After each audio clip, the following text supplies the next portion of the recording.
Friends, विजय सोनारा photography में आपका बहुत बहुत स्वागत है। दोस्तों, अगर किसी छोटी चीज़ को हमें अगर ठीक से देखना है तो हमें उसको पास लेके आना पड़ता है या हमें उसके पास जाना पड़ता है।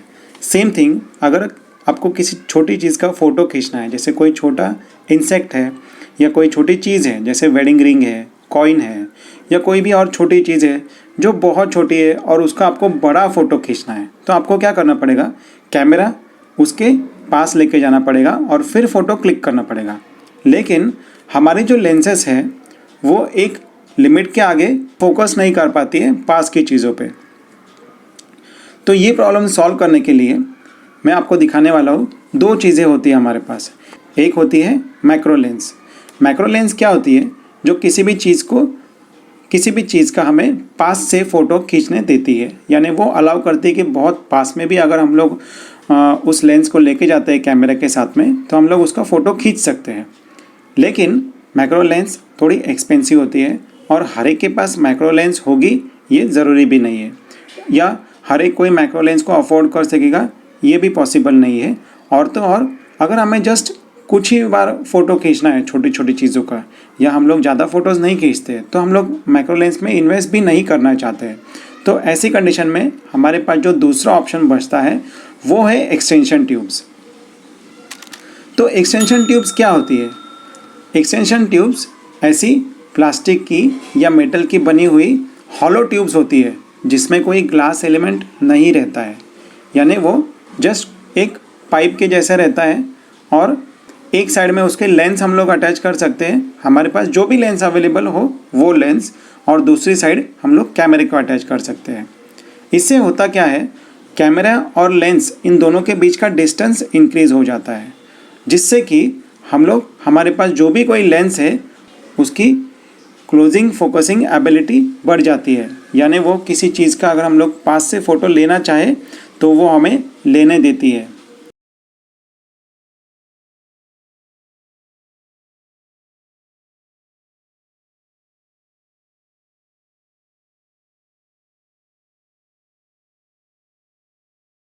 तो दोस्तों, ये जो हमारा वीडियो है आज का, ये एक्सटेंशन ट्यूब्स की डिटेल्स पे बेस्ड है। तो हमारा वीडियो 4 पार्ट्स में डिवाइडेड होगा। एक्सटेंशन ट्यूब्स क्या है, एक्सटेंशन ट्यूब्स के कितने टाइप्स हैं, एक्सटेंशन ट्यूब्स को यूज़ कैसे करना है, और फिर कौन सी बातें हमको ध्यान में रखनी है जब हम लोग एक्सटेंशन ट्यूब से फ़ोटोज़ खींचेंगे। तो एक्सटेंशन ट्यूब्स के टाइप कितने होते हैं? एक्सटेंशन ट्यूब्स 2 टाइप्स की होती है। एक होती है ऑटो फोकस, एक होती है manual focus. Auto focus extension tube कुछ इस तरह से दिखती है, जिसके अंदर छोटे छोटे ये इलेक्ट्रॉनिक के जो पॉइंट्स बने होते हैं, ये इलेक्ट्रॉनिक सर्किट कंप्लीट करके देते हैं कैमरा और लेंस के बीच में, जिससे हम लोग ऑटो फोकस कर पाते हैं। और तो और ऑटो फोकस एक्सटेंशन ट्यूब्स जो होती है उनमें दोनों साइड पे माउंट्स बने होते हैं। एक में कैमरे के लिए माउंट बना होता है, दूसरे में लेंस के लिए माउंट बने होते हैं। दूसरी टाइप की जो एक्सटेंशन ट्यूब है वो मैनुअल फोकसिंग है। मैनुअल फोकस एक्सटेंशन ट्यूब कुछ इस तरह से दिखती है, जिसमें माउंट्स हमको अलग अलग मिलते हैं, 2 माउंट्स होते हैं, और ये जो एक्सटेंशन ट्यूब्स के जो पार्ट्स है हम लोग अलग अलग पार्ट्स इन माउंट्स में लगा के हम लोग यूज़ कर सकते हैं। बस थोड़ा झंझट बढ़ जाता है और लेंस ऑटो फोकस नहीं कर पाती है, फोकसिंग हमें मैन्युअली करना पड़ता है। तीसरी चीज़, हमें एक्सटेंशन ट्यूब्स यूज़ कैसे करनी है, तो मैं आपको दिखाता हूँ कि एक्सटेंशन ट्यूब्स को कैसे यूज़ करना है।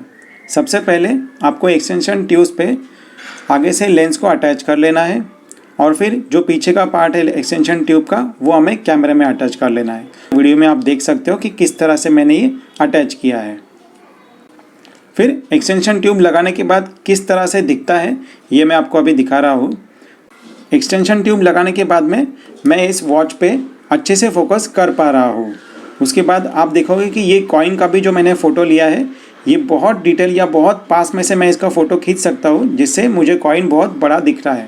तो अगर मैं पूरे स्क्रीन भर के अगर ये कॉइन का फ़ोटो देख पा रहा हूँ, यानी 24 मेगापिक्सल का जो ये फ़ोटो बनेगा, ये पूरा इस कॉइन का होगा या पूरा इस घड़ी का होगा। तो अगर मैं इसको ब्लो अप करना चाहूँ तो 5 फीट तक इसको मैं ब्लो अप कर सकता हूँ। और इतना बड़ा फ़ोटो बनाने के बाद में मैं इन चीज़ों पे जितने भी माइन्यूट डिटेल्स बनी है, कोई स्क्रैचेस है या कोई डिज़ाइन बनी है, वो मैं इजीली देख सकता हूँ। तो दोस्तों एक्सटेंशन ट्यूब यूज़ कैसे करना है ये तो आपको अभी पता चल गया है, ठीक है। अभी हम लोग जाते हैं हमारे 4th पॉइंट की तरफ। हमारा चौथा पॉइंट है कि कौन सी बातों का ध्यान रखना है जब हम लोग एक्सटेंशन ट्यूब्स यूज़ करें। दोस्तों एक्सटेंशन ट्यूब्स पूरी तरह से मैक्रो लेंस का अल्टरनेटिव नहीं है, लेकिन ये काफ़ी हद तक हमारा काम चला देता है। यानी जब हम लोग एक्सटेंशन ट्यूब यूज़ करते हैं तब हमें हमारी जो लेंस है ये कहीं दूर पे फोकस नहीं कर पाती है, ये सिर्फ पास में ही फोकस कर पाती है। उसके बाद में जो डेप्थ ऑफ फील्ड है वो ऑब्वियसली बहुत छोटी हो जाती है। यानी अगर किसी चीज़ का आपको अगर शार्प फोटो लेना है तो उसके लिए आपको एपर्चर f4, f8, f11 या f16 भी आप रख सकते हो, जिससे आपका डेप्थ ऑफ फील्ड बड़ी हो जाए और जिस भी चीज़ का आप फ़ोटो ले रहे हो वो आपको ठीक से कैच कर पाए या ठीक से शार्प आपको दिखे। उसके बाद एक्सटेंशन ट्यूब लगाने के बाद में अगर आप auto focus extension tube use कर रहे हो तो अच्छी बात है, आप इजीली फोकस कर पाते हो स्क्रीन में देख के। लेकिन आप अगर मैनुअल एक्सटेंशन ट्यूब यूज़ कर रहे हो तो आपको बहुत स्टिल कैमरा को पकड़ के फ़ोटो खींचना होगा, क्योंकि थोड़ा भी अगर आपके कैमरे में मूवमेंट आता है तो डेप्थ ऑफ फील्ड छोटी होने की वजह से आपका फ़ोटो शार्प नहीं आ पाता है। और अगर समझो आप ऑटो फोकस एक्सटेंशन ट्यूब भी यूज़ कर रहे हो लेकिन अगर फिर भी आपने कैमरा जस्ट थोड़ा सा हिला दिया तो भी आपका फ़ोटो मिस हो सकता है। तो इसके लिए एक ट्राइपॉड या स्पेसिफिक जगह पे, स्टेबल जगह पे आप कैमरा को अगर रख दो तो अच्छा फ़ोटो आप ले सकते हो।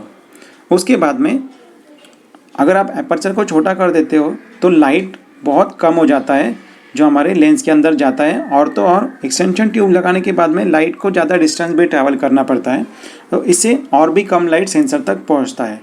तो इसके लिए आपको थोड़ा हाई ISO या फिर बहुत अच्छी लाइट में वो फ़ोटो लेना पड़ेगा। काफ़ी बार एक्सटेंशन ट्यूब्स लगाने के बाद में क्लोज फोकसिंग वो बहुत ज़्यादा क्लोज हो जाता है, लेंस के बहुत ज़्यादा क्लोज हो जाता है।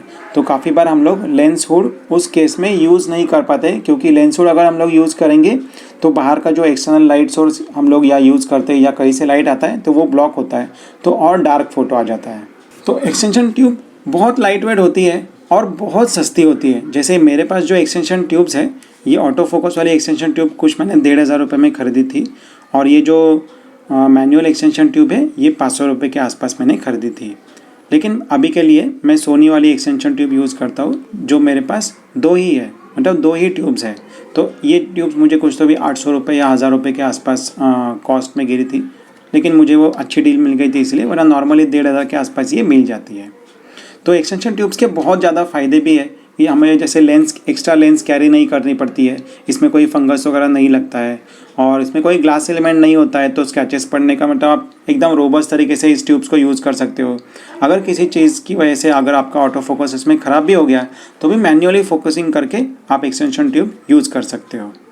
तो दोस्तों एक्सटेंशन ट्यूब यूज़ करने के बाद में मैंने किस तरह के फ़ोटोज़ लिए हैं, कुछ फ़ोटोज़ मैं आपके साथ शेयर करना चाहता हूँ, जिससे आपको आइडिया मिल जाए कि एक्सटेंशन ट्यूब से किस तरह हमें रिजल्ट मिलता है।